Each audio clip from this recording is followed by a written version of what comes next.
Hello, I'm Dr. Wilson Tsai. I'm the director of the Heartburn Center of California. Today, I'm here to talk about heartburn and how it relates to esophageal diseases, mainly the spread of esophageal cancer. Currently, esophageal cancer is the fastest growing cancer in the Western Hemisphere. The results have increased 600% over the past 30 years. And the main reason why is probably because of heartburn and reflux. Now, heartburn is medically defined as gastroesophageal reflux disease, or GERD as many patients know it. Conventionally, GERD and heartburn is treated with medicines. These medicines are what we conventionally know as proton pump inhibitors, such as PPIs, or H2 blockers that we know as medicines such as Zantac. Now, unfortunately, in many patients, sometimes their heartburn or their GERD cannot be treated properly with medicines. When we see patients with heartburn, the most important thing to do is understand several aspects of their care.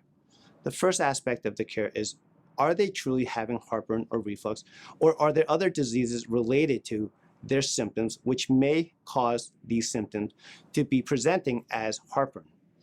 The most important thing to do when a patient has heartburn or reflux for over 5 years, where these patients cannot come off their medications, is to get a true risk stratification for them. What we recommend at the Heartburn Center of California is to make sure that these patients get the proper workup to understand, number one, why are they having heartburn? Number two, are they truly having heartburn? And number three, what sort of options exist so that way they may not be at a risk for developing esophageal cancer? We recommend an endoscopy with a proper biopsy, an evaluation of any other mechanical reasons why patients may be having heartburn, such as a hiatal hernia. We subsequently then understand whether or not a patient's acid reflux is substantial in 24 hours, and therefore that would justify whether or not a patient should be on medication, should not be on medication, or seek other options of care.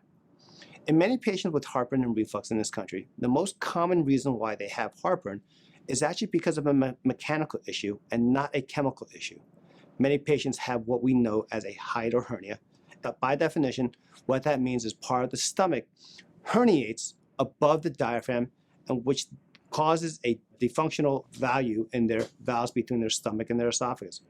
This is probably the #1 cause of heartburn and reflux in patients in America. Some patients may be treated properly with medicines such as PPIs and H2 blockers.